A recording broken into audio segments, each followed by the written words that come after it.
haben, aber dass wir das Ganze trotzdem interaktiv machen können, in dem Sinne, dass Sie nachher auch Fragen stellen können nach dem Vortrag und dass wir gemeinsam auch einen Wein hier vor Ort trinken können und dass es da hoffentlich interaktive Gespräche gibt und einen Austausch gibt.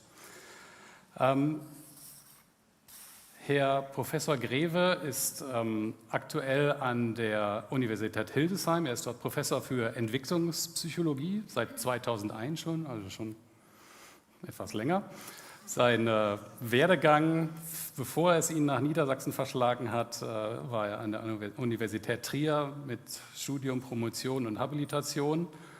Im Anschluss daran war er geschäftsführender Vorstand und amtierender Direktor des Kriminologischen, ich wusste, dass es schwierig wird, das Wort zu sagen, Kriminologischen Forschungsinstitutes Niedersachsen, gleichzeitig wie auch an der Universität in Hildesheim. Das heißt, er hat auch noch einen anderen Blick als den akademischen auf die Psychologie. Deswegen bin ich sehr gespannt, wie das vielleicht auch in seinen Vortrag Einfluss hält. Er war 2007 Visiting Scientist am Max-Planck-Institut für Bildungsforschung oder Human Development in Berlin. Das heißt, er verbindet langjährige universitäre Forschung mit Erfahrung in leitenden Positionen, die außerhalb der Universität auch liegen. Das finde ich sehr spannend als Werdegang.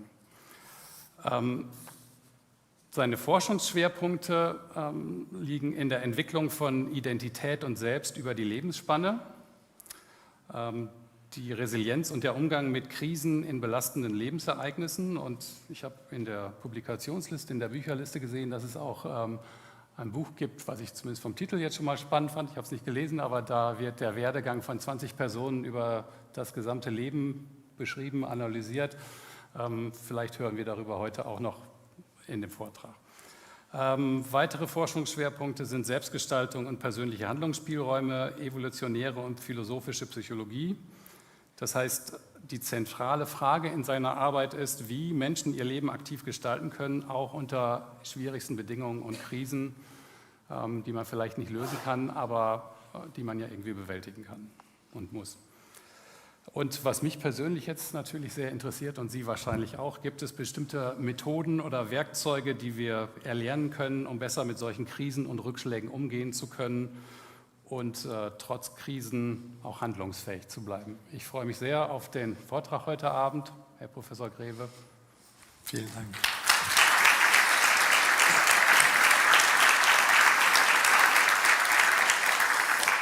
Vielen Dank Ihnen fürs Kommen, trotz Tanz in den Mai und blauem Himmel, aber der Abend ist ja noch jung, dann werden Sie resilient in den Mai tanzen, umso besser. Einen kurzen Disclaimer vorweg, ich bin kein Praktiker, also ein Rezept werden Sie von mir nicht bekommen, aber ich habe ein paar Ideen dazu, wie man seine Resilienz vielleicht möglicherweise ein wenig verbessern kann. Ich freue mich, dass wir nachher auch ins Gespräch kommen können, umso schöner was zu lernen. Mein Publikum ist sonst ein bisschen jünger im Schnitt. Gut für mich, gut für mich. Schön, dass Sie gekommen sind. Vielen, vielen Dank. Resilienz ist ein populäres Thema. Die Anmoderation hat es gerade noch mal gesagt. Wenn man ins Netz guckt, nur so einen Klick, findet man endlos viele Bücher mit endlos vielen Akzenten. Also die 7 Säulen der Resilienz, die 8 Praktiken der Resilienz, die 10 Gewohnheiten der Resilienz, die 100 Werkzeuge der Resilienz und so weiter. Man findet zu allem Ratgeber. Auch die Themen unglaublich breit. Ganz persönliche Krisen, die in einem Buch dann niedergelegt werden. Die Ursprünge der Bibel sind auch Resilienz, hätte man gar nicht gedacht. Natürlich, das Klima muss resilient werden oder ist es leider nicht, je nachdem. Natürlich gibt es auch Bücher über Gewalt und Resilienz. Aber wenn man möchte, auch ganz abstrakte Sachen, komplexe Systeme sind irgendwie auch Resilienz ist irgendwie überall. Das tut so einem Begriff nicht gut, weil man den am Ende nur noch so als so eine vage Metapher benutzen kann für macht nichts. Worum geht's? Es geht darum, um ein Phänomen, das unter Umständen, die eine deutliche Veränderung erwarten lassen, meistens eine Veränderung zum Schlechteren, manche keine Veränderung zum Schlechten zeigen. Das war der Ursprung des Begriffs. Stattdessen Stabilität. Entweder die ganze Zeit Stabilität oder schnelle Rückkehr zum Level davor. Das wird interpretiert, und so wird der Begriff heute meistens gebraucht, als gäbe es eine spezielle Widerstandsfähigkeit, eben Resilienz dieser Personen. Resilienz in dieser Verwendung wird benutzt, als wäre es eine Eigenschaft, sowas Ähnliches wie Hornhaut. Ne? Ich mache diese Einleitung deswegen, weil ich Sie gerne davon überzeugen würde, dass das keine glückliche Verwendung des Begriffs ist. Immerhin, das findet man so, auch bei Definitionen aller Art. Ich habe mal beim Bundesministerium für Entwicklung, also genau genommen heißt das wirtschaftliche Zusammenarbeit, aber ich bin ja Entwicklungspsychologe, deswegen freut es mich, wenn ich ein eigenes Ministerium habe. Das Bundesministerium für Entwicklung definiert Resilienz als die Fähigkeit von Personen oder Gemeinschaften, schwierige Lebenssituationen wie Krisen oder Katastrophen ohne dauerhafte Beeinträchtigung zu überstehen. Das ist genau der Sinn, mit dem man es heute nennt. Wikipedia, das manchmal etwas besser ist als sein Image, Wikipedia sagt was anderes. Resilienz, sagt Wikipedia, ist der Prozess, in dem Personen auf Probleme und Veränderungen mit Anpassung ihres Verhaltens reagieren und dabei das Produkt komplexer Interaktionen zwischen der Person und der Umwelt oder innerhalb der Person ist. Ich komme darauf am Schluss zurück. Mein Gebiet ist die Psychologie. In der Psychologie ist das Thema schon relativ alt. Die allerersten Arbeiten stammen von einer Kollegin, Emmy Werner, die in den 50er Jahren Studien dazu gemacht hat. Die hat die gemacht auf einer Nebeninsel von Hawaii. Studien auf Inseln sind sehr, sehr gut geeignet, weil die Leute da bleiben und man die immer wieder findet. Das ist, wenn man gucken will, was aus Leuten wird, ziemlich wichtig. Das war geeignet. Sie ist dann mit mehreren Büchern, den Befunden ihrer Studie, in die Öffentlichkeit getreten. Ein berühmtes war Vulnerable but Invincible. Verletzlich, aber unbesiegbar. Das war nicht schlecht. Eine modernere Kollegin, Anne Marston, so um die Nullerjahre, hat den schönen Titel Ordinary Magic, alltägliche Wunder, für Resilienz geprägt. Die Frage ist das wirklich nur eine Ausnahme?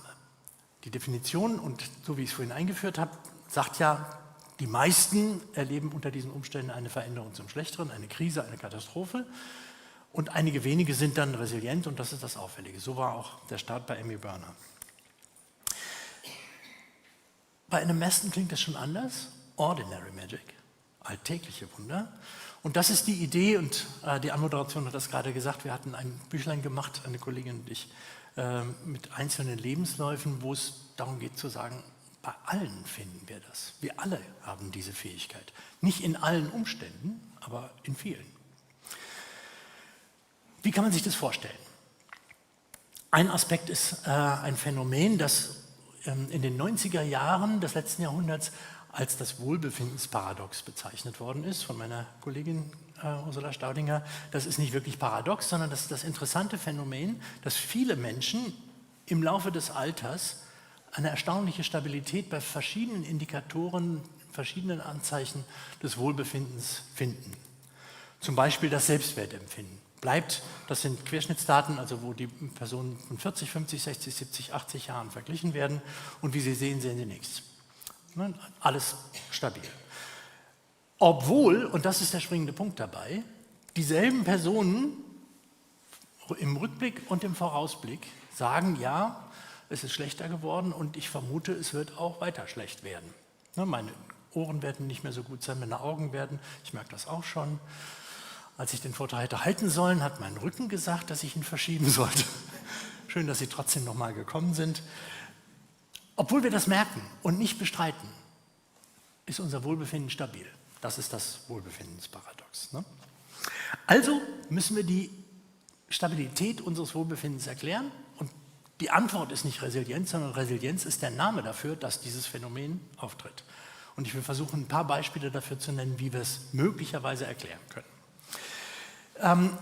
Ich habe im Vorfeld versucht, wenigstens ab und zu Fremdwörter zu vermeiden, aber wir Wissenschaftler neigen sehr dazu, die zu benutzen, um anzugeben. Ich habe jetzt mal mein Lieblingsfremdwort unten drunter geschrieben, damit Sie einfach alle mal das längste Fremdwort schon kennen. Das werde ich garantiert nicht benutzen, in Kompensationskompetenz. Eigentlich gibt es fast immer auch was Deutsches dafür. Wenn ich das manchmal im Eifer des Gefechts dann doch irgendwie mit Jargon sage, dann bitte ich um Verzeihung. Ich bemühe mich, es zu reden. Übrigens, das Kriminologische Forschungsinstitut, das war morgens der Arbeitsfähigkeitstest. Ne? Wer das Institut aussprechen kann, darf arbeiten. Und wer morgens das Kriminologische Forschungsinstitut kriegt frei. Es gibt eine Reihe von Theorien, ich will Sie nicht mit vielen Theorien langweilen, eine wird ein kleines bisschen ausführlicher zur Sprache kommen, die versuchen zu erklären, wie Stabilität entsteht. Natürlich sind diese Theorien auch wieder mit Fremdwörtern. Eine von Paul und Margret Baltes in den 90er Jahren vorgeschlagen, hat die schöne Fremdwörterin selektive Optimierung mit Kompensation. Das kann man aber auch viel schöner erklären, das hat auch Paul Baltes selber getan. Das Beispiel ist der Pianist Arthur Rubinstein. Einigen von Ihnen zumindest wird der Name noch was sagen, einer der ganz großen Pianisten des 20. Jahrhunderts. Der hat als sehr, sehr junger Mann schon Karriere gemacht. Seine allerersten Konzerte waren schon Sensationen, auch der technischen Brillanz wegen, nicht nur natürlich, aber auch. Und er hat dann eine lange, lange Karriere, er ist weit über 90 Jahre geworden, gemacht und dabei Auftritte als Pianist gehabt, auch noch als sehr, sehr alter Mann.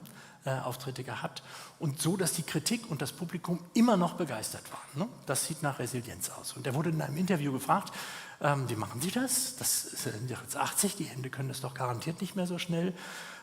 Wieso? Wie geht das? Wie macht man das? Würden wir auch gern können. Und er hat gesagt, naja, ich mache 3 verschiedene Sachen. Das erste ist, ich überlege etwas genauer, was ich spielen soll. Selektion. Die Sachen, die ich spielen will, die übe ich mehr. Optimierung. Und wenn die Passagen sehr schwierig sind, zum Beispiel sehr, sehr schnell, dann spiele ich die Passage davor langsamer, dann sieht es schnell aus. Kompensation. Das hat Paul Baltes sehr inspiriert und seine Theorie ist in vieler Hinsicht untersucht, dass wir mit diesen 3 Mechanismen sehr weit kommen. Das Beispiel ist interessant und man kann sich es auch gut merken, aber das Beispiel hat einen Haken. Arthur Rubinstein kann sein Publikum davon überzeugen, dass er noch so schön spielt wie immer, vielleicht sogar seine KritikerInnen überzeugen, dass er noch so schön spielt wie immer, aber Arthur Rubinstein kann nicht Arthur Rubinstein überzeugen, dass er so spielt wie immer, weil Arthur Rubinstein ja wissen muss, welche Stücke er nicht mehr auftreten soll und weil er wissen muss, welche Passagen er mehr üben muss und weil er ganz besonders wissen muss, vor welchen Passagen er langsamer spielt, damit die schnelleren noch schnell klingen. Und die Frage ist, wieso Arthur Rubinstein zufrieden bleibt. Eine Möglichkeit wäre zu sagen, na, es ging ihm nur um Applaus, den kriegt er ja weiter, dann ist ja gut.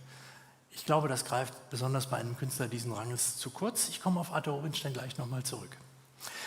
Eine zweite Theorie, und über die werde ich ein kleines bisschen mehr sagen, funktioniert ein bisschen anders. Das ist das sogenannte Zwei-Prozess-Modell der Entwicklungsregulation oder der Selbststabilisierung. Der unterscheidet 2 Prozessgruppen, deswegen heißt das Modell auch so. Auch wieder Fremdwörter, der Gedanke ist ziemlich einfach. Der eine Modus, das Modell nennt das assimilativ, das Wort müssen Sie sich nicht merken, der Gedanke ist, assimilativ heißt, ich halte an meinen Zielen fest, auch wenn Schwierigkeiten kommen und versuche dann, meine Mittel zu ändern, vielleicht meine Techniken zu optimieren, irgendetwas aktiv zu tun, damit ich das Ziel dennoch erreichen kann. Das wird nicht immer gelingen, je älter wir werden, desto weniger und manche Ziele sind für immer unerreichbar. Zum Beispiel hatte ich mir mein Leben lang vorgenommen, ich will Abteilungsleiterin werden in meiner Firma, aber ich werde jetzt doch in den Ruhestand geschickt und bin nur Abteilungsleiterin geblieben. Kann ich nicht mehr erreichen, definitiv nicht. Ne? Was kann ich dann tun? Was ich dann tun kann, ist den anderen Modus wählen, so sagt diese Theorie, die akkomodativ, auf das Wort kommt es nicht an. Die Idee ist, dass man seine Ziele an seine Möglichkeiten anpasst und nicht seine Möglichkeiten an seine Ziele. Das ist nicht so leicht getan, wie gesagt, weil man seine Ziele nicht einfach ändern kann, jedenfalls nicht, wenn das Ziel einem wirklich wichtig ist. Mein Lieblingsbeispiel, Sie alle werden sich auch erinnern, wenn man in der Pubertät das erste Mal ganz schrecklich unglücklich verliebt ist. So, ne? Jeder von uns hat das wahrscheinlich mal erlebt. Und natürlich ist das der Moment, wo man denkt, mein Leben ist sinnlos, es war schon immer sinnlos, es wird immer sinnlos bleiben, ich bin verloren und das zu Recht, das Leben hat keinen Zweck mehr. Ne? Sie liebt mich nicht, niemals wird mich jemand lieben, warum auch, ich bin nicht liebenswert. So, ne? Die ganze Welt ist dunkelschwarz. Und dann kommen gute Freunde und sagen, no, vergiss sie, du hast was Besseres verdient, die hat dich nicht verdient. Es gibt doch so um die 8 Milliarden Leute, die Hälfte davon ist weiblich, also das wirst du doch wohl, so, ne? Und Sie werden sich so erinnern wie ich, dass man weiß, das ist der richtige Rat. Ja, ich weiß, mir ginge es besser, wenn ich nicht verliebt wäre, aber der Haken ist, ich bin's. Wenn ich es abschalten könnte, wäre nie auf der Welt jemand traurig. Aber leider, ich bleib's. So, und das ist nicht die ganze Geschichte. Und wie Sie alle wissen, irgendwann, ein bisschen später, ein paar Wochen, ein paar Monate, vielleicht bei manchen noch ein bisschen länger, plötzlich ist es doch weg. Und dann kommt eines Tages der Tag, 40 Jahre Abiturfeier, und man geht dahin und sagt, Mensch, du bist. Und was man nicht sagt, aber denkt, ist Glück gehabt. Und was da passiert ist, ich war ja verliebt. Und der springende Punkt an diesem Beispiel ist, ich habe das nicht vergessen. Wenn ich in mein altes Tagebuch gucke, dann weiß ich das noch. Es ist nicht weg, nur ist das Gefühl nicht mehr da. Und mein Leben hat sich verändert und bin sehr dankbar dafür, dass ich die Person getroffen habe, mit der ich mein Leben dann jetzt teilen kann. Fast alle von uns können das. Ordinary Magic. Das ist die Idee bei der Akkumulation. Ich will ganz kurz wenigstens einen Satz zu einem sehr verrückten Beispiel von Resilienz und 2-Prozess-Modell erzählen. James Bond, hätten Sie nicht vermutet. James Bond ist jetzt gute 60, also als Filmfigur. Als Romanfigur ist er fast noch ein bisschen älter, aber gute 60. Also das, was Paul Baltes Successful Aging nennt, kann man ihm wirklich attestieren. Ne? Erfolgreiches Altern, ohne Frage. Wie macht er das? Na, er macht es genau so, Selektion. Ne? Die nehmen die Themen, die Darsteller, die Bösewichte, die Orte, immer so, dass es zur Gegenwart passt. Optimierung, wenn irgendwas schiefläuft, wenn ein Film nicht mehr so klappt, wenn ein Darsteller nicht mehr so glaubhaft ist, als Roger Moore da mit 61 die Treppen raufrannte und man das Gefühl hat, man hört den Keuchen, dann wird es Zeit, obwohl, ne, Roger Moore ist mein Lieblingsdarsteller, also ich meine das gar nicht despektierlich. Oder Kompensation, wir müssen was ändern. 89, als die Welt sich geändert hat und die Mauer fiel, war es nicht mehr möglich, dass die Russen die Bösewichte waren. Jetzt ginge das vielleicht wieder, aber zwischendurch ging es nicht. Und dann mussten halt andere Bösewichte her. Das machen die. Assimilation. Manche Merkmale werden beibehalten. Sie alle kennen die, ne? Dass man Bond erkennt. Zum Beispiel, mein Name ist Bond, James Bond. Und es würde klappen, ne? Wenn ich mich vorgestellt hätte, guten Abend, mein Name ist Greve, Werner Greve. Dann hätten Sie den Scherz wahrscheinlich sogar erkannt. Das muss man erstmal schaffen mit einem Scherz aus 4 Wörtern. Ne? Andere Sachen bleiben nicht. Der raucht schon lange nicht mehr, zum Beispiel. Die letzte Zigarette ist so 90er Jahre geraucht worden. Macht er nicht mehr. Ne? Der Punkt ist, damit etwas erfolgreich altern kann, müssen Dinge gleich bleiben, an denen man erkennt, das ist er noch. Und nicht so eine Kopie wie Mission Impossible, sondern der wirkliche Held. Daran muss man es erkennen, ne? Geschüttelt, nicht gerührt. Und trotzdem muss er was ändern. Es darf nicht mehr der alte Bösewicht sein. Wenn man heute so einen alten Film aus den 60ern sieht, dann sind die irgendwie lustig als Erinnerung und man findet das irgendwie auch ganz skurril. Aber sowas könnte man heute nicht zeigen. Ganz unmöglich. Die Art und Weise, wie Bond da mit Frauen umgeht zum Beispiel, indiskutabel, nicht mehr vermittelbar. Worum geht es dabei? Ich bleibe bei dem einen Prozess dieser Passe deine Wünsche deinen Möglichkeiten an. Die Idee ist sehr alt. Einer der Gründerväter der Psychologie, William James, 1890, in einem berühmten, bis heute wirklich informativen Buch über Psychologie, sagt, dass man sein Selbstwertempfinden eben sich vorstellen kann, das ist eine Metapher natürlich, als Bruch, nämlich Erfolg durch Anspruch.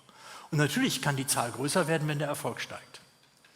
Aber die Zahl wird auch größer, wenn der Anspruch kleiner wird. Das ist das Schöne an Brüchen. Ne? Ich habe mal ein Zitat mitgebracht. Die Kollegen konnten auch wirklich sich gut ausdrücken. Das können wir nicht mehr so gut. Einen Anspruch, ein Ziel aufzugeben, kann so gnädig als Entlastung sein, wie ihn erfüllt zu bekommen. Und wo die Enttäuschung hartnäckig ist und der Kampf nicht enden will, dann ist es das, was Menschen tun werden. Wie schön ist der Tag, wenn wir aufgeben, unbedingt jung bleiben zu wollen oder schlank. Gott sei Dank sagen wir uns, die Illusion bin ich los. Hat was, ne?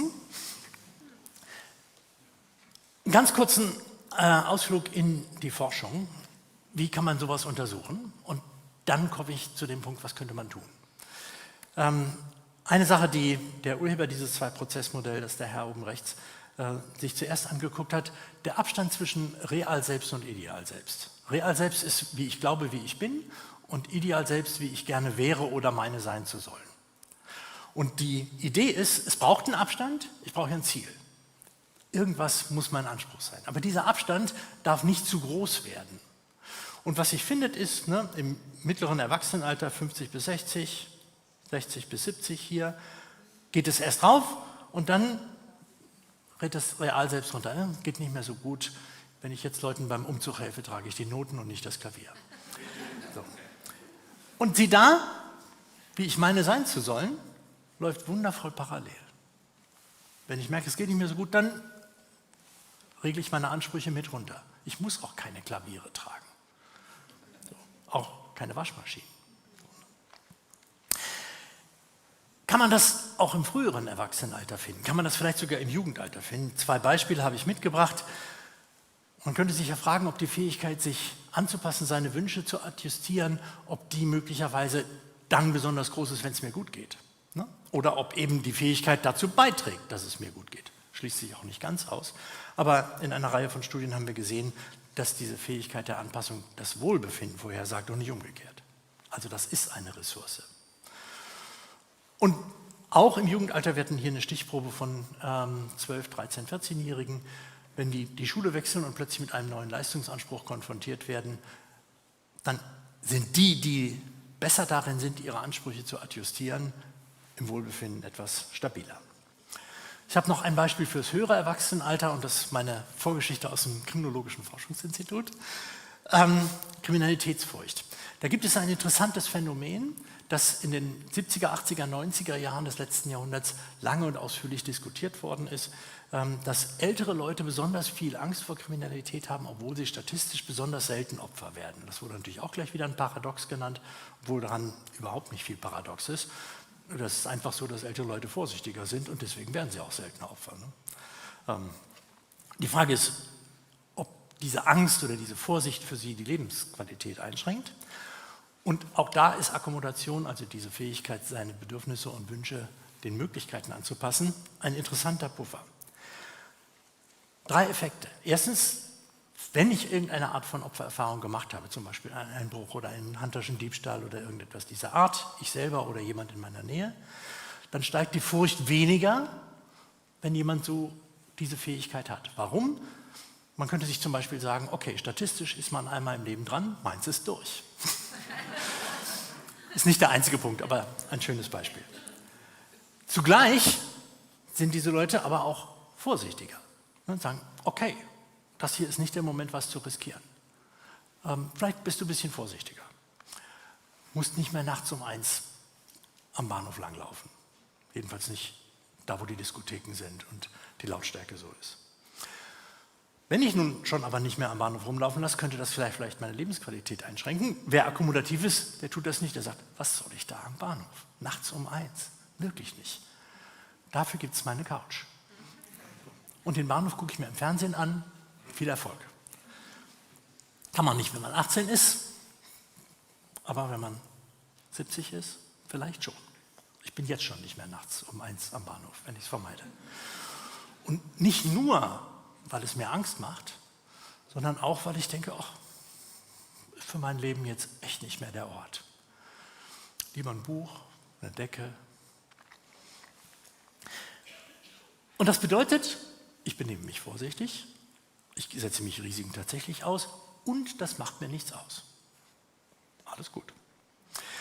Das ist die Idee bei Akkommodation. Gäbe noch viele Beispiele, wir können vielleicht nachher auch gemeinsam noch ein bisschen drüber reden. Tatsächlich ist das nicht ein Prozess, sondern so eine ganze Familie von Prozessen. Wir haben das untersucht mit verschiedenen anderen Prozessen. Humor ist auch so eine Art Umdeutung. Warum ist Humor eine Ressource? Weil ich es schaffe, die Dinge aus mehr als einer Perspektive zu sehen. Die meisten Witze funktionieren so, dass die Perspektive sich ändert. Mit Aufmerksamkeit ist es verbunden, mit anderen Prozessen, die aus der Bewältigungsforschung kommen. Wir haben das untersucht bei kriminellen Opfererfahrungen oder Kriminalitätsfurcht, haben Sie gerade gesehen. bei ganz anderen kritischen Lebensereignissen, zum Beispiel der Geburt eines behinderten Kindes oder auch im Strafvollzug, das ist kein schönes Erlebnis dort, oder bei der Berentung in unterschiedlichen Lebensaltern. So, ich hatte Ihnen versprochen, am Schluss was dazu zu sagen, wie können wir möglicherweise das fördern. Eine direkte Idee, wie man das ganz konkret bei sich fördern kann, wenn man es jetzt nun gerade braucht, habe ich nicht, aber ich habe was Ähnliches. Wir haben uns gefragt, wieso entwickelt sich diese Fähigkeit, seine Ziele den Möglichkeiten anzupassen im Lebenslauf nach oben. Das ist diese Linie hier. Je älter wir werden, ne, das geht hier von 40 bis um die 80, desto besser können wir das. Und die komplementäre Fähigkeit, die gegenläufige Fähigkeit, seine Ziele beizubehalten und einfach noch mehr Anstrengung zu investieren, lässt nach. Warum? Weil es immer weniger wahrscheinlich wird, dass ich das mit zunehmender Anstrengung noch erreichen kann. Ne? Wenn ich in Ruhestand geschickt worden bin, also unter Abteilungsleiterin, dann werde ich nicht mehr Abteilungsleiterin. Ne? Und ganz bestimmt nicht Oberabteilungsleiterin. Was ist dafür günstig? Was hilft dabei? Ein paar Ideen und die haben einen gemeinsamen Nenner und das ist meine kleine harmlose, nehme ich mit nach Hause Message heute. Wir finden, dass die Personen, die in der Kindheit sehr heterogene Freizeitaktivitäten hatten, also positive Erfahrungen in unterschiedlicher Weise. Heterogen heißt, homogen heißt Fußball, Handball, Volleyball. Ne? Je heterogener das in der Kindheit war, desto mehr von dieser Fähigkeit haben sie im Erwachsenenalter. Man lernt, auch wenn man nichts bewältigen muss, offenbar unterschiedliche Perspektiven, unterschiedliche Reaktionen. Alltagssprachlich ja vielleicht gesagt sowas wie Flexibilität. Wir haben untersucht, ob das auch für das freie Spielen geht. Also diejenigen, die sich erinnern, dass sie als Kind nicht strukturiert, ne? Also keine Helikoptereltern, die einen genau um 17:05 Uhr in die Schachgruppe gefahren haben, um 17:31 Uhr von der Schachgruppe abgeholt haben, dann kommt der Volleyballkurs, der geht genau 17 Minuten, ich hole dich ab, denn dann kommt die Geigenstunde. Ne? Sondern dann geh raus, komm um 7 wieder. So, ne? Die sich daran erinnern, sind auch diejenigen, die flexibler waren. Klar, unter wechselnden Umständen irgendwas erfinden. Eine dritte Idee war, und Sie merken jetzt schon langsam, was der gemeinsame Nenner ist, wenn das so ist, dass heterogene Kontexte einem dabei helfen, diese Perspektivenvielfalt zu haben, wenn das so ist, dann sollten Kontexte, die einen von vornherein zwingen, mehr als eine Perspektive zu haben, eine Hilfe sein. Woran wir gedacht haben, war Mehrsprachigkeit. Menschen, die mit verschiedenen Sprachen aufwachsen, und zwar wirklich von vornherein aufwachsen, und vielleicht Sprachen aus unterschiedlichen Kulturkreisen, also ich meine nicht Berlinerisch und Bayerisch, obwohl, ich nehme das zurück, vielleicht ist der Kulturkreis doch falsch, in sehr unterschiedlichen Kulturkreisen, die lernen, die Welt in verschiedener Weise zu sehen. Denn es geht wirklich, wenn man eine andere Sprache gut kann, nicht nur um Vokabeln. Es geht darum, eine andere Mentalität zu kennen. Wie ist höflich? Wie sage ich guten Tag? Wann kann ich nachfragen? Wie kann ich mich vorstellen? Wer stellt sich wem vor? 1000 Regeln, die in der Sprache irgendwie mitgelernt werden müssen, wenn man sie gut kann. Das sind nicht nur die Wörter. Und wir finden, dass Personen, die zweisprachig aufgewachsen sind, einen statistisch bedeutsamen höheren Wert an Flexibilität zeigen. Kurz gesagt, Heterogenität sagt das vorher.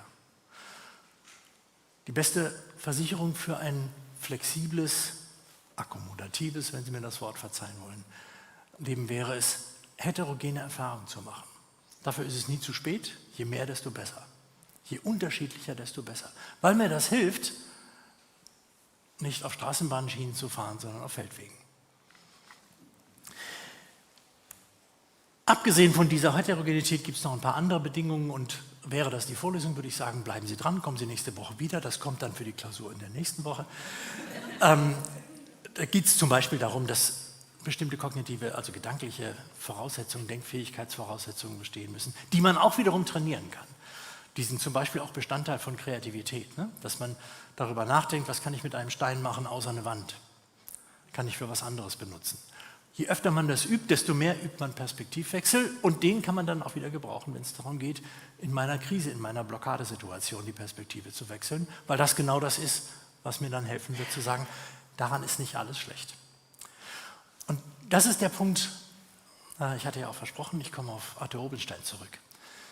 Der Trick bei Akkommodation und solchen Anpassungsmechanismen ist es gerade nicht, die Krise zu bestreiten, nicht die Krise zu verleugnen. Ja, das ist blöd. Ja, das tut weh. Ja, ich bin enttäuscht. Ja, ich bin verletzt. Aber das ist nicht die ganze Geschichte. Ich kann auf die andere Seite der Waage was legen. Und das kann ich vielleicht sogar, wenn es wirklich eine belastende Situation ist. Eine belastende Diagnose, eine ernste Erkrankung, eine Trennung von einem Partner, der Verlust eines geliebten Menschen. Das sind ja nicht so einfach zu überwindende Aspekte. Und trotzdem kann ich sagen, ja, das tut mir weh. Ja, das ist traurig und das bleibt auch traurig. Es geht nicht darum, das zu bestreiten. Aber ich habe da was gelernt. Ich habe zum Beispiel was gelernt über Freunde. Und ich habe jetzt gelernt, wie wertvoll Freunde sind. Und ich habe jetzt auch gelernt, wer mein Freund ist. Und das ist ein Geschenk, das ich vielleicht so nicht gehabt hätte. Oder ich merke, jetzt, wo ich in Rente bin und immer noch Unterabteilungsleiterin, war das vielleicht nicht das Wichtigste. Die Einsicht kommt ein bisschen spät, aber sie ist nicht zu spät. Vielleicht habe ich nicht genug Zeit für meine Kinder gehabt, also habe ich jetzt Zeit wenigstens für meine Enkel. Und dann, ja, ich war enttäuscht, ja, ich wollte das. Habe es nicht geschafft, aber ehrlich gesagt, vielleicht gibt es doch was Wichtigeres. Und dann würden wir das nicht Verdrängung oder Verleugnung nennen, sondern Einsicht. Diese Perspektivwechsel sind eine der Ressourcen, nicht die Ressource, aber eine der Ressourcen. Und natürlich lernen wir das unter anderem, nicht nur, aber auch unter anderem, wenn unsere Eltern uns das vormachen. Das ist übrigens eine sehr interessante Frage, wie die das uns beibringen können. Denn wie man das macht, kann man nicht gut zeigen, wenn wir das unseren Kindern. Nimm es nicht so schwer, sieh es doch mal von dieser Seite. Ja, vielen Dank. Ich sehe es aber leider von meiner Seite. Ne? Wie machen Eltern das? Das wissen wir noch nicht sehr gut. Wir können sehen, dass wir das bei unseren Eltern sehen. Vater kann über sowas lachen. Das würde ich auch gern. Ich muss leider immer weinen. Wie macht er das? Ich kann ja nicht in ihn reingucken, wie er es macht. Trotzdem ist es offenbar irgendeine Art von Anregung oder Maßstab, die mir hilft. Das ist einer der Forschungsthemen, die wir noch nicht sehr weit haben. So, jetzt bin ich Ihnen noch ein ganz kleines Thema schuldig und damit sind wir schon auf der Zielgeraden. Ich hatte ganz vollmundig, auch in Absprache natürlich, angekündigt, dass ich nicht nur über Resilienz, sondern auch über Selbstgestaltung reden wollte. Das habe ich jetzt noch gar nicht gemacht. Jedenfalls sieht es so aus.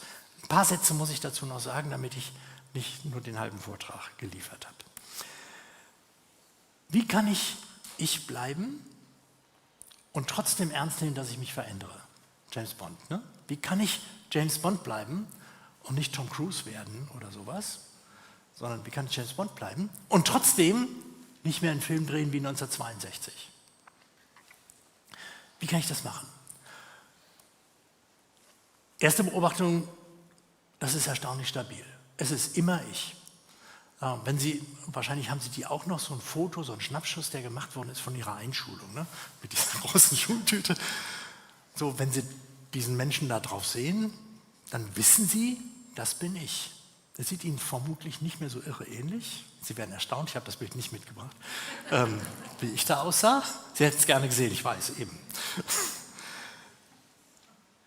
Das Gefühl, dass das ich ist und dass ich dieselbe Person bin, bei allem, was sich geändert hat, jedenfalls sagen wir mal ab Mitte, Ende 20, das Gefühl habe ich. Obwohl sich viel geändert hat. Ich versichere Ihnen, ich war nicht immer blond. Irgendwas hat sich da getan. Wie kann ich das verbinden? Und wenn wir uns verändern, dann muss ich das wahrnehmen, dann muss ich das zur Kenntnis nehmen. Ne? Ich muss doch merken, jetzt mein Rücken, der mich vor 4 Wochen da sehr, sehr lebhaft begrüßt hat, der sagt mir, bei Umzügen keine Waschmaschinen tragen. Bedienungsanleitung für Waschmaschinen, vielleicht. Wieso betrifft das nicht mein Gefühl, ich bin nicht mehr ich? Ja, ich habe mich geändert, aber was immer sich geändert hat, hat sich an mir geändert. Ich bin es immer noch. Unsere Handlungen würden schiefgehen, ich würde wieder Rücken kriegen, wenn ich das nicht beachten würde. Ich muss das beachten, bei vielen Sachen. Ich muss mir Notizen machen, schon länger habe ich einen Kalender, früher konnte ich mir Termine merken. Inzwischen habe ich nicht nur Zettel für alles, sondern ich habe, vielleicht erkennt das der ein oder andere wieder, ich habe Zettel für Zettel. Zettel, auf denen steht, auf welche Zettel ich heute achten muss. Ich habe das lernen müssen, weil sonst ich unter den vielen Zetteln, die auf meinem Schreibtisch sind, und ist ja bei diesen gelben Post-its so, die werden dann irgendwie nach 48 Stunden durchsichtig. Geht es Ihnen auch so? Der klebt dann und sagt, Achtung, Donnerstag anrufen. Ne? Und dann Mittwoch habe ich den schon nicht mehr gesehen. Und Freitag sehe ich ihn wieder. Oh, stimmt. Wir müssen unser Bild von uns anpassen, damit es klappt. Woher kommt denn diese Stabilität, wenn wir das merken? Wie kommt das? Dazu gibt es wieder Theorien. Ich greife nochmal auf das Zwei-Prozess-Modell zurück in einer früheren Phase. Das sieht super kompliziert aus. Das sollen Sie gar nicht so genau lesen. Das ist nur zum Angeben. Einer der Prozesse ist der, den wir uns gerade angeguckt haben, nämlich akkomodative Prozesse. Ich kann auch die Ansprüche in Bezug auf mich selber anpassen. Und wenn ich das tue, dann sage ich, das, was wesentlich an mir ist noch da. Die Haarfarbe war es nicht. Und das Tragen von Waschmaschinen wirklich auch nicht. Und ehrlich gesagt nicht mal das Körpergewicht. In mir drin ist der schlanke 16-Jährige, den Sie leider heute Abend nicht mehr sehen, aber in mir drin ist der noch. Was immer sich wandelt, das wandelt sich an uns. Was wir gestalten, ist nicht, dass sich das ändert, sondern das, was ich wesentlich von mir nenne, was mich zu mir macht, was mich ausmacht. Und da gibt es Shifts, da gibt es Veränderungen. Manche Sachen, die ich mit 18 unglaublich verteidigt hätte, verteidige ich jetzt nicht mehr. Ja, es ist immer ich. Alle Sätze, die mit ich anfangen, brauchen das Wort ich, da hilft auch nichts. Ne? Aber das ist nur ein sprachlicher Zwang. Da folgt nicht daraus, dass es den Kern als Substanz gibt, ne? Den wirklichen, wahren Werner tief in mir. Der ist eher sowas wie der Rhein. Ne? Der Rhein ist immer der Rhein. Obwohl das Wasser, das da heute durchfließt, gestern noch gar nicht im Rhein war. Und vielleicht vor ein paar Wochen oder Monaten aus dem Nil verdunstet ist. Ne? Trotzdem ist es der Rhein und niemals der Nil. Nicht mal die Mosel, ehrlich gesagt. Ne? Und wenn man ein bisschen zurückgeht, hatte der Rhein auch eine andere Form. Schon von einem Tag auf den anderen ändert sich das Ufer ein ganz, ganz kleines bisschen, weil ein paar von den Sandkörnern mitfließen und so. Und trotzdem, es ist immer der Rhein. Es ist derselbe Rhein, obwohl physisch betrachtet nicht so viel dasselbe ist. Wie können wir das machen? Wie können wir das machen in Bezug auf uns? Indem wir die Maßstäbe mit anpassen, wie James Bond. Und sagen, gut, also das ist jetzt nicht mehr das, worauf es ankommt, jetzt kommt es auf dies an. Und genau genommen ging es schon immer so. Das kann ich bei Krisen machen, wenn ich zum Beispiel unbedingt Medizin studieren wollte und im Physikum endgültig durchfalle und definitiv nicht mehr Medizin zu Ende studieren kann. Dann kann ich sagen, Moment, also natürlich wollte ich Arzt werden, aber was ich eigentlich damit wollte, war anderen zu helfen. Und das Ziel ist nicht verloren. Ich muss nur die Art und Weise ein bisschen anpassen. Dann mache ich Entwicklungshilfe. Und wer weiß, ob das nicht besser ist. Ohne Kassensystem. Wer weiß. Und dann habe ich das Ziel, Medizin zu studieren, gewechselt. Das Ziel, anderen zu helfen, beibehalten. Und einfach nur gesagt, das, was wesentlich für mich war, war das. Und dann bin ich es noch. Und damit kehre ich zum Anfang zurück. Ich hatte gesagt, ich will Sie überzeugen. Resilienz ist nicht eine Eigenschaft. Resilienz ist das Zusammenwirken ganz unterschiedlicher Prozesse. Ich habe etwas herausgegriffen, um an einem Beispiel zu machen, was das Beispiel sein kann. Es gibt natürlich noch andere Prozesse, ziemlich viele sogar, wir wissen längst noch nicht viele. Und der eine Weg, den der oder die eine benutzt, um gegen Widerstände, Verluste, Krisen gewappnet zu sein, muss nicht der sein, den der oder die andere benutzt. Es gibt mehr als einen Weg dahin. Und es gibt sogar mehr als einen Weg für mich. Den Weg, den ich benutzt habe, als ich mit 16 unglücklich verliebt war, ist vielleicht ein ganz anderer als der Weg, den ich benutzt habe, wenn es einen beruflichen Rückschlag gab oder irgendeine enttäuschende Erfahrung in einem kollegialen Kreis oder weiß der Kuckuck. Ich habe mehr als einen Weg. Der gemeinsame Nenner ist, je unterschiedlicher ich die Perspektiven zur Verfügung habe, mit denen ich da drauf gucken kann, desto eher wird es mir gelingen, auf die eine Seite der Waage die Wahrnehmung zu legen. Ja, das tut weh. Ja, das enttäuscht mich. Und auf die andere Seite zu legen, aber das ist nicht die ganze Geschichte. Es gibt auch Gutes daran. Die Freunde, die ich kennengelernt habe oder die Neuorientierung, zu der mich das gezwungen hat oder was auch immer. Resilienz ist eine sehr komplizierte und dynamische Interaktion, eine Wechselwirkung. ist nicht eine Eigenschaft. Es ist eben nicht eine Hornhaut. Und das sind Prozesse innerhalb der Person. Das war das Beispiel, über das ich heute besonders viel gesprochen habe. Aber es können natürlich auch Prozesse zwischen der Person und ihrer Umgebung sein. Ich ändere meine Beziehung zu anderen Menschen auf eine Weise, die jetzt dazu passt. Vielleicht habe ich zum Beispiel gelernt, etwas offener und etwas ungeschützter um Hilfe zu bitten. Und vielleicht ist das eine Fähigkeit, die mich in die nächste Krise rein begleitet und durch sie durchträgt. Gut, dass die erste Krise da war. Und wenn Sie etwas tun wollen, um die nächste und übernächste Generation auf Krisen vorzubereiten, von denen wir nicht wissen können, welche Krisen das sein werden, dann müssen Sie sie nicht mit Krisen konfrontieren. Es reicht, wenn Sie sie mit sehr unterschiedlichen Situationen konfrontieren. Das ist jedenfalls die Idee. Je unterschiedlicher, desto besser. Nicht alles wegnehmen, nicht alle Steine aus dem Weg räumen, nicht Straßenbahn fahren, sondern unterschiedliche Sachen machen. So ist die Idee. Ich möchte vielen Leuten danken, meinem aktuellen Team, das sind 4 Kolleginnen, mit denen ich im Moment zusammenarbeite. Das ist nur ein Beispiel, es gibt viele, viele andere, mit denen ich über die Jahre zusammengearbeitet habe, aber vor allem vielen Dank an Sie.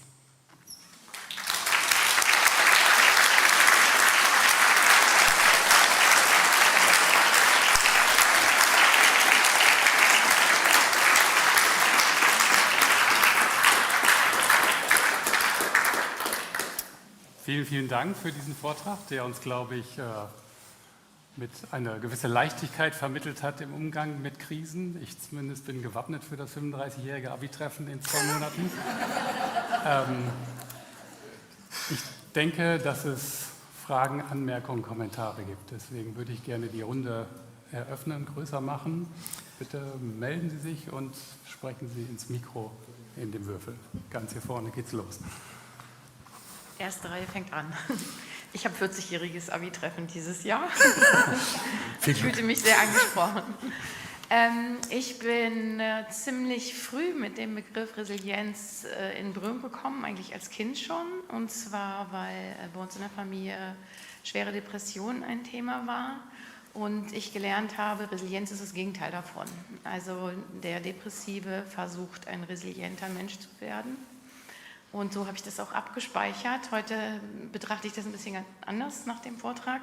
Meine Frage ist, ob sich alles, was wir jetzt gehört haben, darauf bezieht, dass jemand eben nicht depressiv ist. Ich weiß nicht, wie ich den jetzt beschreiben sollte. Also ob man das alles anwenden kann, nur auf Personen, die eben nicht krank sind, nicht psychisch krank sind. Vielen Dank für die Frage, das ist eine gute Frage. Es gibt immer wieder Fälle, sowohl Personen als auch Situationen, die unsere Anpassungsfähigkeit überstrapazieren.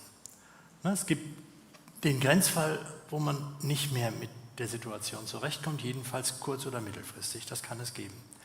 Das gilt jedenfalls für manche sehr starke Belastungssituationen, traumatische zum Beispiel. Das kann ich eben nicht einfach wegatmen. So, und das gilt auch für manche Formen von Erkrankungen. Das ist das Beispiel, das Sie jetzt ansprechen. Aber in sehr vielen Fällen, nicht in allen, aber in sehr vielen Fällen gibt es dennoch den Weg zurück. Nicht in allen, aber in sehr vielen, sehr viel mehr, als man denkt.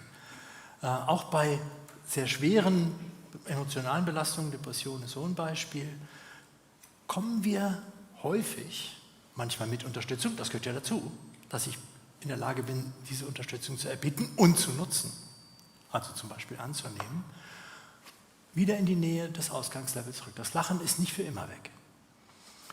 Und ja, es gibt Fälle, gegen die es keine Antwort gibt, aber für die meisten von uns in den meisten Situationen gibt es einen Weg zurück. Und das ist schon ganz schön viel. Das ist kein Allheilmittel, zugegeben.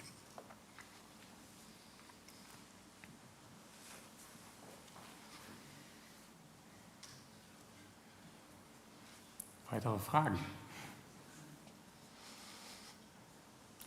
Hier vorne.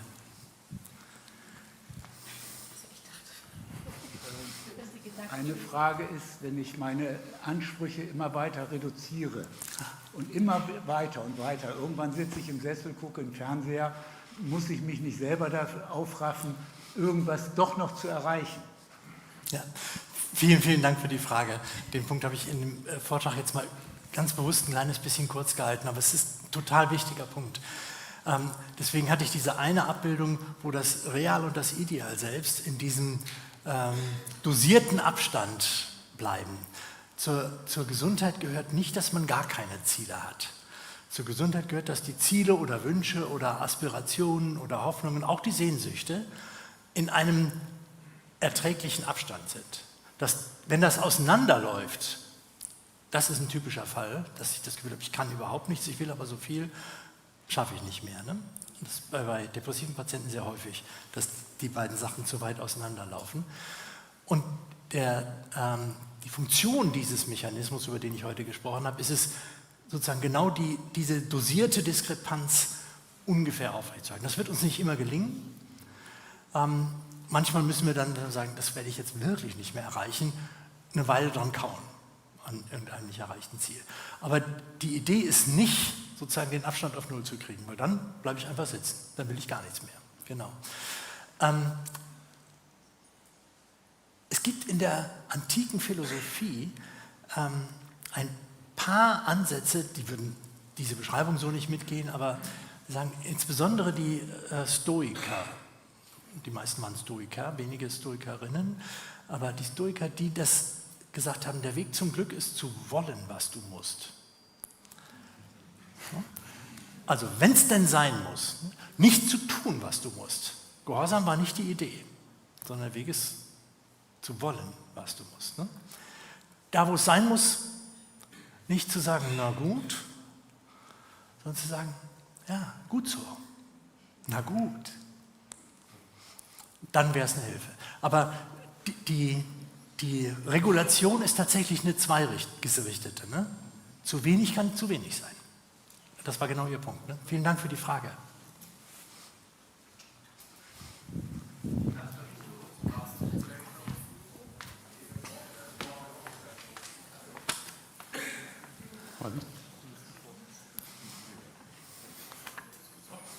Wow. Ja, eine Frage. Welche Rolle spielt der Charakter eines Menschen bei dem Versuch, die Dosierung aufrechtzuerhalten? Der Pessimist wird das sicherlich anders machen als der Optimist, um nur mal zwei zu nennen. Das ist jetzt wirklich die $100-Frage oder die 12-Punkte-Frage.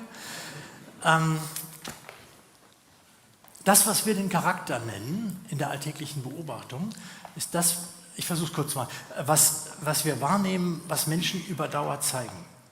Nämlich das, was sie stabil machen. Also Werner ist verlässlich oder optimistisch oder pessimistisch, ne? Das war jetzt Ihr Beispiel, extrovertiert oder solche Aspekte, die wir im Kopf haben.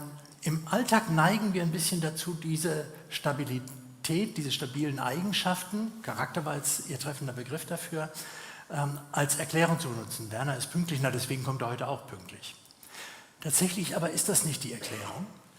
Tatsächlich ist das der Name dafür, dass Werner pünktlich kommt. Ne? Die Beschreibung dafür, Werner ist pünktlich. Und das nenne ich dann seine Eigenschaften. Deswegen wundert es mich auch nicht, dass er heute pünktlich ist. Aber eigentlich habe ich das nur daraus geschlossen, dass er gestern und vorgestern und letztes Jahr auch schon pünktlich war. Und was ich dann mache, ist zu sagen, na, der ist immer pünktlich, ich glaube, der kommt heute auch pünktlich. Ne? Und ich war pünktlich, will ich mal betonen. Also,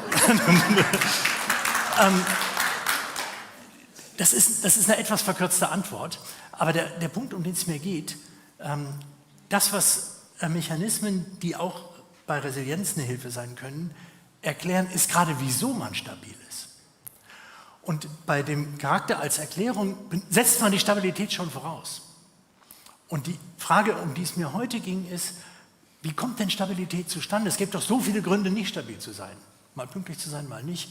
Also gut, wenn man die Bahn fährt, sind andere, ist aber so.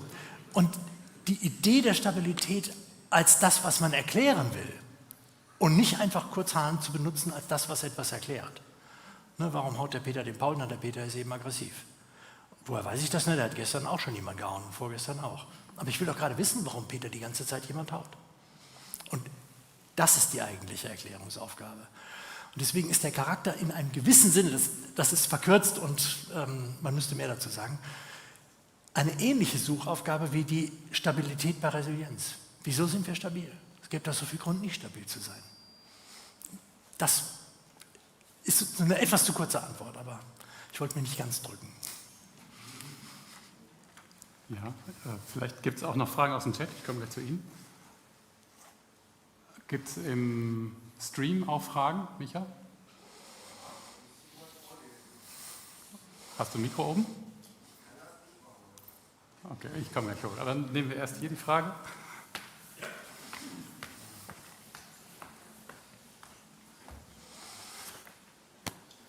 Schönen Abend. Erstmal danke für den kurzweiligen und inspirierenden Vortrag. Meine Frage ist, und zwar, wir haben ja gelernt, dass diese Eigenschaften, von denen wir gelernt haben, ganz viel mit dem Jugendalter zusammenhängen und was man da für Erfahrungen gemacht hat, also Persönlichkeitsentwicklung in der frühen Phase. Gibt es Studien dazu, wie Menschen sich auch im höheren Alter dann noch aktiv sozusagen in diesem Bereich, ich sag mal, verbessern können, dazulernen können und sozusagen ihre Verhaltensmuster ändern können? Super, vielen Dank für diese Frage. Ich schwöre, das war nicht abgesprochen, aber das ist wirklich ganz wundervoll, der Ball auf dem Elfmeterpunkt. Tatsächlich war der Beginn dieser Forschungsbemühungen in den 90er Jahren, also sowohl dieses Modell von Baltes und Baltes mit Rubinstein und Optimierung und Kompensation, als auch dieses Zwei-Prozess-Modell, und es gibt noch 2, 3 weitere Ansätze, die Feststellung, dass diese Fähigkeit zur Anpassung oder zur Flexibilität ab dem mittleren Erwachsenenalter zunimmt. Das ist gar nicht so ein typisches Phänomen von Jugend- oder jungem Erwachsenenalter. Da ist man typischerweise auf der anderen Seite. Ne? Da bleibe ich bei meinem Ziel und wenn es nicht so geht, dann probiere ich es eben so. Wenn das Medizinstudium nicht klappt, dann versuche ich es eben in Holland. Oder an einer privaten Uni oder ich versuche es in Österreich oder whatever. Ne? Und erst wenn die Probleme größer werden, die ich wirklich nicht mehr auf irgendeinem Umweg doch noch erreichen kann, dann muss ich anfangen zu sagen, gut, wenn ich es recht bedenke, gibt es vielleicht auch Schattenseiten bei diesem Ziel. Oder vielleicht gibt es ein Ziel, das mir fast noch wichtiger ist. Oder wenn ich näher hingucke, tatsächlich wichtiger ist.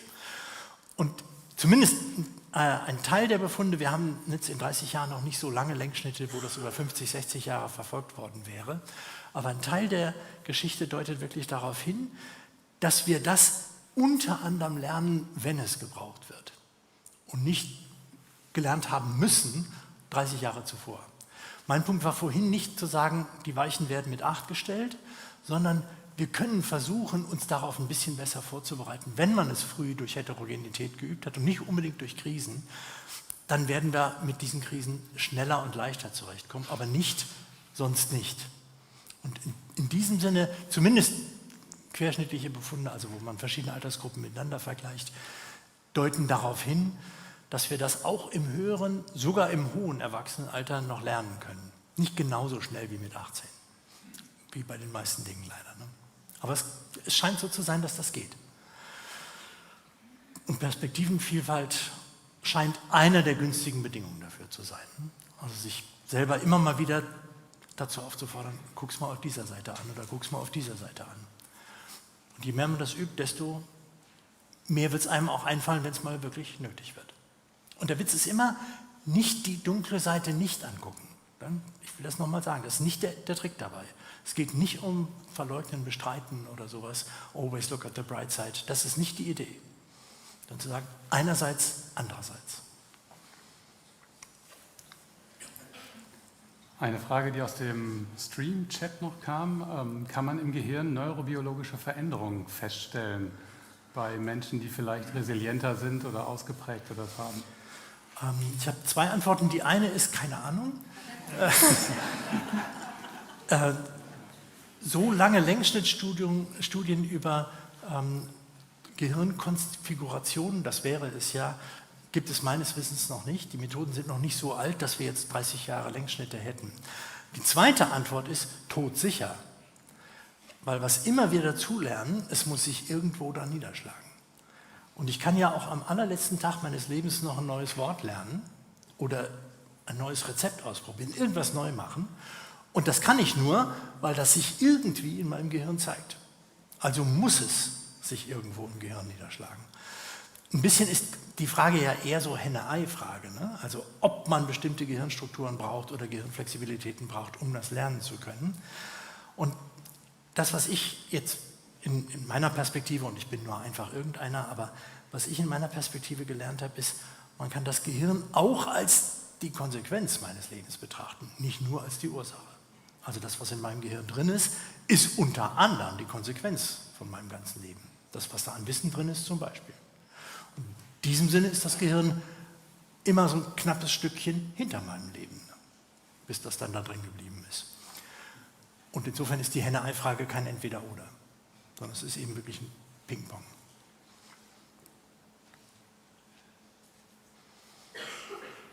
Gibt es noch Fragen?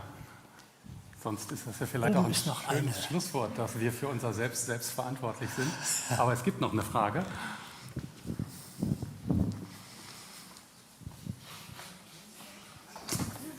Vorsicht.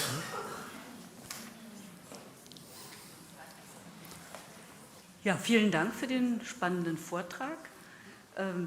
Gerade haben Sie darüber gesprochen, dass wir es, sage ich mal, ab Mitte, zweite Hälfte unseres Lebens da leichter haben. Wie war denn das mit der Situation der jungen Menschen in der Corona-Zeit? Da ging das doch los mit der Diskussion über Resilienz der jungen Menschen. Können Sie dazu noch was sagen? Ich habe aktuell keine Forschung dazu parat, aber das ist ein super spannender Bereich, wo man sagen kann, da trifft es jetzt mal wirklich von 8 bis 88 alle. Ne? Das ist eine Krise, die als Krise sozusagen ein Querschnitt durch die Bevölkerung in allen Altersgruppen. Ne? Und ich vermute, dass wir schon in 10 Jahren oder vielleicht sogar schon früher Hinweise darauf kriegen, ob das in bestimmten Altersgruppen gravierendere Konsequenzen haben. Es ist ja damals viel vermutet worden, ne? Dass das dann, wenn man gerade rausgehen will und in die Diskothek und dann gibt es keine Diskothek, gravierender ist, als wenn man 6 Wochen alt ist und sagen, bleibe ich ohnehin meistens zu Hause. Ne? Kann sein, aber das wissen wir nicht. Also es kann ja sein, dass die Situation zu Hause belastend war und dass das auch ein sehr kleines Kind spüren kann. Und ich bin sehr gespannt, wie die Befunde aussehen werden, ob solche Krisen, die sozusagen an einem Zeitpunkt passieren und dann ganz junge und ganz alte und dazwischen Menschen erwischen, in unterschiedlicher Weise treffen. Wir hatten das ja in Deutschland 89, dass eine soziale Krise, eine soziale Veränderung, die gravierend war, in den neuen Bundesländern noch dramatischer als in den alten, das Leben wirklich auf den Kopf gestellt hat. Und es gab natürlich Generationen, die davon viel stärker betroffen waren oder sehr massiv betroffen waren. Stellen Sie sich vor, Sie haben 88 Ihr Jura-Examen gemacht. Ne? Und 89 kommt ein neues Rechtssystem. Tut mir leid, die Hälfte der Gesetze gilt nicht mehr. So, also das ist dann schon eine Herausforderung. Vielleicht anders, als wenn man 8 ist. Ne? Ich bin sehr gespannt, wie da die Befunde sein werden. Im Moment kann man da, glaube ich, nur so ein bisschen spekulieren. Der Hauptpunkt, den ich machen wollte, ist, es wird Unterschiede zwischen Personen geben, die gleich alt sind. Also dass es Personen gibt, die eher sagen, gut, das ist jetzt eine Herausforderung, das ist jetzt schwierig, aber vielleicht kann ich auch versuchen, das zu nutzen, obwohl ich es herausfordernd und schwierig und belastend finde. Ein sehr harmloses Beispiel wäre ich selber. Wir mussten dann quasi ja von einem Tag auf den anderen unsere Lehre komplett auf diese Maschinen umstellen. Ich bin jemand, der das sehr viel lieber hat, mit realen Menschen zu interagieren, im selben Raum zu sein. Und dann war ich von einem Tag auf den anderen Radiomoderator. Und natürlich ging es mir ein paar Tage damit wirklich nicht so dolle, muss ich echt sagen. Und dann habe ich gedacht, nee, pass mal auf jetzt, du hast darüber auch nachgedacht. Jetzt guck mal, gibt es eine andere Perspektive? Und ich dachte, okay, also, was ist gut an diesem Modus? Und dann kann man sagen, okay, also in einem Hörsaal, der nur virtuell ist gut, wenn jemand aufs Klo muss, merken es die anderen nicht mal. Wenn jemand zu spät kommt oder zu früh geht, merken es die anderen nicht mal. Ich auch nicht. Wenn jemand eine Frage stellt, kann er die in den Chat schreiben, dann kann die einfach dazwischen reden, ich kann die beantworten, wenn ich sehe. Vielleicht muss ich mich auch ein bisschen mehr darum bemühen, nicht so oft zu sagen, weil man das sehr viel mehr hört, wenn man nur hört. Vielleicht kannst du auch mal lernen, ein bisschen unterhaltsam zu sein, ohne Cartoons, sondern vielleicht auch mal wieder was erzählen, was lustig ist. Ne? Ist ein harmloses Beispiel, es war bei mir keine Lebenskrise, aber es war schon in meinem Beruf als Lehrender ein Abbruch. Und sagen, und ja, ich wünsche es mir echt nicht wieder. Also gut, dass rum ist. Aber ich habe ein paar Sachen gelernt, die ich nicht gelernt hätte ohne. Und einerseits, andererseits, so ungefähr. Keine vollständige Antwort. Eine Frage noch hier unten. Wie sehen Sie denn das Dilemma zwischen einerseits meine Interessen, zum Beispiel bei Karriere, und das Interesse eines mir bekannten anderen Menschen? Ich wiederhole nochmal die Frage für alle. Das Dilemma zwischen meinen eigenen Interessen und das Interessen von jemand anderem, der mir vielleicht gegenübersteht, der mir nahe steht, der vielleicht etwas anderes will. Wenn ich Karriere machen will, will meine Familie vielleicht was anderes oder meine Nachbarn oder Partner oder wer auch immer. Ne? Das ist eine der vielen Sachen, die wir aushandeln müssen, weswegen in dieser Definition, die ich zum Schluss gezeigt habe, es eben nicht nur um die Interaktion und die Prozesse innerhalb der Person geht, sondern auch zwischen der Person und der Umwelt, und zur Umwelt gehören die anderen Personen dazu. Und mit manchen Ansprüchen muss ich mich auseinandersetzen. Das können sehr harte Ansprüche sein, der Vorgesetzte, die Vorgesetzte, die von mir etwas ganz Bestimmtes möchte. Du musst das und das tun, dann und dann, oder pünktlich sein oder was auch immer. Es können ja auch weniger ausgesprochene Erwartungen sein, wo jemand einen Wunsch oder eine Erwartung an mich hat und ich nur so merke, wie ich das mache, ist er oder sie nicht richtig zufrieden, im Kollegenkreis zum Beispiel. Und das ist eine der vielen Teile der Welt, mit denen ich mich beschäftigen muss. Und dann merke ich vielleicht, wenn ich das aber erfülle, dann blockiert das aber vielleicht mein Ziel. Genau, und je nachdem, wie ich mich entscheide, werde ich dann entweder ein Problem in der Interaktion bekommen, weil der Anspruch nicht weggeht, den der andere hat, oder muss meine Wünsche adjustieren. Und wenn ich es überhaupt nicht ändern kann, dann ist der Weg zum Glück zu wollen, was du musst. Dann bleibt mir jetzt hier zum Schluss noch Ihnen sehr, sehr herzlich zu danken, Herr Professor Grebe, für den anregenden Vortrag, für die anregende Diskussion, die wir jetzt auch im Anschluss hatten und die wir gleich auch noch beim Wein hoffentlich fortsetzen können.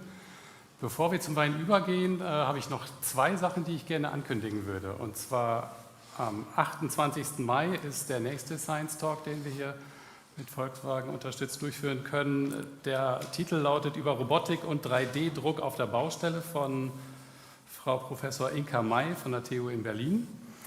Der zweite Hinweis, den ich hätte, wir sehen heute Abend sehr, sehr viele neue Gesichter und ich bin mir sicher, Sie bekommen noch nicht alle den Newsletter vom Pheno. Deswegen, wenn Sie gleich einen Wein trinken, dann registrieren Sie sich doch bitte kurz für den Newsletter, dann wissen Sie immer über spannende Vorträge Bescheid. Und wir hoffen, dass wir Sie hier wiedersehen, dass die Leute, die im Stream dabei waren, auch demnächst mal hier im Pheno sind, weil hier gibt es gleich ein Gläschen Wein. Viel Spaß gleich beim Wein und hoffentlich einen schönen Ausklang, 30. April und das kommende Wochenende. Viel Vergnügen und viel Sonne. Kommen Sie gut heim.